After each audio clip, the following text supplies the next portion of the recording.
มื่อนี้เนี่ยบ่ได้ขายเคินแล้วก็มากินกาแฟเนี่ยร้านประจำเนี่ยนะจ๊ะร้านประจำคนอยู่อุดมวิไลอันนี้น้ำซาเด้อบูเมนเบย์เด้อน้ำซา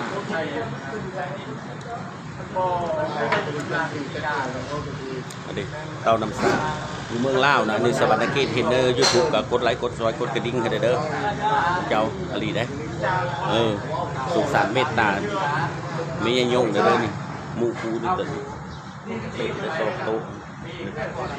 ตอนนั้นเราจะติดตามทาง YouTube เนี่ยกดไลค์กดซอยกดกระดิ่งให้ได้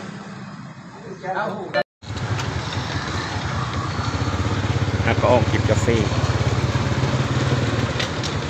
หารกาแฟหักแล้วสิบไปทางนี้นะมันลดลายเพราะสิไปทางลาดนี่ทางลาดบ้านหนองผือเลี้ยวเข้าไปทางซอยอันนี้ทางเข้าบ้านหนองผือนะพี่น้อง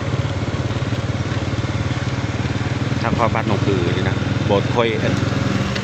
ยลัดไปตึกสะดุ้งนะอันนี้แหละนี่ทางบ้านหนองผือนะ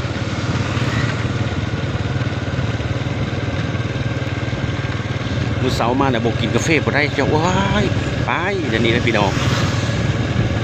ใครเห็นใน YouTube ก็อย่าลืมกดไลค์กดแชร์กด Subscribe กดกระดิ่งให้เด้อพี่น้อง FC ทุกๆคน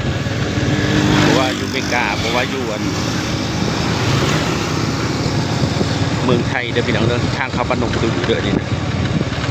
ค่อยลาดมันลดหลายโพดเป็นชั่วโมงความก็บ่ได้โอ้มันนะมันจะได้หอดทางเวจะต้องหอดทางเวแหละจะได้ดิทางเวมือปากเกินไปนะสิลมทางแล้วนะเป็นยังไงสไลด์ตะวาวหอดเวทางเวเลยหอดทางเวเลย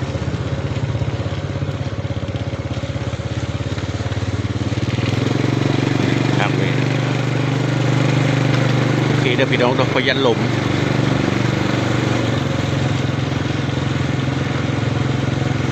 มาแต่กินกาแฟเลยก็ใส่ขี้ปากเยอะสิส้มปลาน้อยล้างน้ำ4น้ำ5น้ำคนใส่ขี้เลยก็หั่นได้ส้มปลาน้อยเห็ดส้มปลาน้อยพูดไปจากสิแล้วพี่น้องเอ้ยไปได้อยู่ได้เศร้าดอกคอยนะบ่หาก็บ่ได้กินเนาะเฮ็ดได้ซะชีวิตครอบครัวผัดพอได้อยู่ได้กินพี่น้องเอ้ยเห็นใน YouTube ก็จะลืมอย่าป้าจะทิ้งเลยพี่น้องกดไลค์เฮ้ยได้มีเสือเป็นเดินแล้วก็มีผู้กดไลค์เฮ้ยจักคนกระโปดกับผู้นะงามแต่ป่านะโอ้ยงามแต่ป่าปลาเมืองจำพอดมึงจะอันนี้นะมะเขือกันไปได้2 โลเลยเนี่ย60,000พอดีนะสิว่านี่เลยซะลดค่าปกติเขาโปะเรียบร้อยเนี่ยอันนี้ก็ครึ่งโลนี่20,000โลนึง40นี้ละแพงแต่มะเขือคืนเนี่ย2 โลนะมะเขืออยู่ลาวแพงมันมะเขือหวานไม่ได้แพงนะมะเขือคืนแพงกว่ามันเป็นนั้นนะเดี๋ยวไอ้ส้มปลาน้อยก็ไม่ได้ง่ายต้นทุนนะเดี๋ยวพลานายังโหสิไข่หันเจออยู่ในเฮือนตัวเองเฮ็ดส้มปลาน้อยนะเสื้อเกิดหลายๆแล้วเจ้าแล้วมันเข้มแล้วเข้มทะลุแห้งดีนี่น้ำเข้าหนึ่งนี่เซเป็นมัดมือมันนี่นะเซอยู่นี่มันเข่าไอ้สร้อยอะไรบ้างนะแล้วก็ล้างออกได้ตัวนี้นะเจ้าจะปรุงไม่ได้มันเป็นอย่างนั้นได้หักปานที่เลยมันจะขั้นตอนเฮ็ดนะความมันค่าแซ่บเป็นแซ่บโนเป็นโนอะไรล้างทิ้งได้นี่ไม่ได้เอาได้ปรุงไม่ได้ไม่ได้คือปรุงเสร็จเป็นอย่างนั้นดอกกำลังตำเครื่องปรุงอันนี้ข้าวเหลืองเดี๋ยวเจ้านี่ข้าวเหลืองน่ะคั่วข้าวเหลืองผสมปลาน้อยภาษาไทย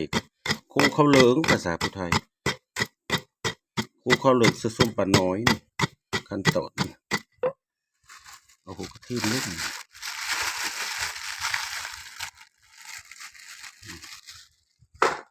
ขึ้น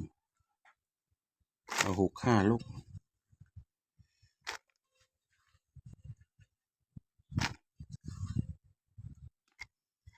ต่ำจะมันหมุนพะล่ะ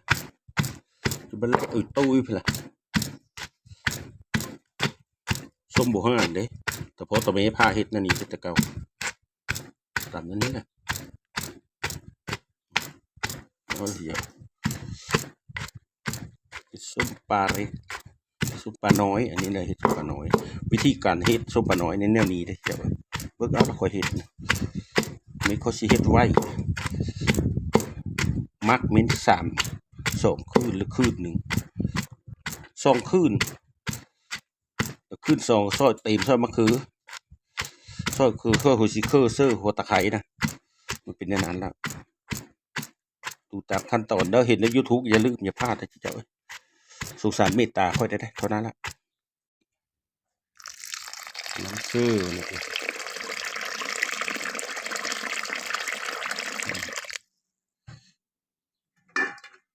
เครื่องปรุงภาษาลาวว่าเครื่องปรุงส้มปลาน้อยอันนี้นะภาษาไทยแหละว่าน้ำยาใส่ส้มปลาเล็กวายได้ข่าวว่านั่นนะปลาวินี่เลยมันก็คุยยุ่งยืยนะอย่าลืมได้ข้าวสุกตรงเจ้านี่ข้าวสุกนี่อย่าลืมซื้อข้าวสุกเด้อไม่ผิดจานอีกนะมันหิวกระเทียมหัวข่าคั่วข้าวสารเหลืองเนี่ยนะเด้อมาดิค้ำพอเลยพวกก็เอาตัวนั้นเอาแบบนี้ล้างแล้วตัวเสนะเสเข้มๆแล้วก็นำเข้านะล้างเอาจุดมันจางแล้วก็เอาเสื้อตัวนี้ในเครื่องปรุงตัวนี้บ่จำเป็นต้องเสิร์ฟผงชูรสบ่พอเสิร์ฟเท้าเฮาซอยมะเขือซอยไปเลยผู้จังเสิร์ฟก็ได้อันนี้เสิร์ฟตะเกียแล้วก็แล้วผงชูรสถ้าเสิร์ฟบอกว่าตอนเฮาซอยหัวตะไคร้ซอยหัวมะเขือคืนเสิร์ฟผมนั้นหั่นนะก็ไปเฮ็ดตามสูตรพ่อแม่ค่อยพาเฮ็ดตะเก้านั่นน่ะละเจ้าเอ้ยเจ้าFCบอกเจ้าเฮ็ดคือแซ่บแต่ว่าหอมบ่ผู้ลางคนซื้อมากินข้าวอยู่มันข้าวแล้วก็เฮ็ดฝาวเนาะเฮ็ดปานนี้ขายมื้ออื่นแล้วได้มันสมไปบ่นะความหวังเขานะก็จะบ่ทันอยู่ทันกินแม่นความเขาบ่ได้ติเพิ่นติโตเด้เจ้าก็ไปเฮ็ดใจเย็นเท่านั้นแล้วจบ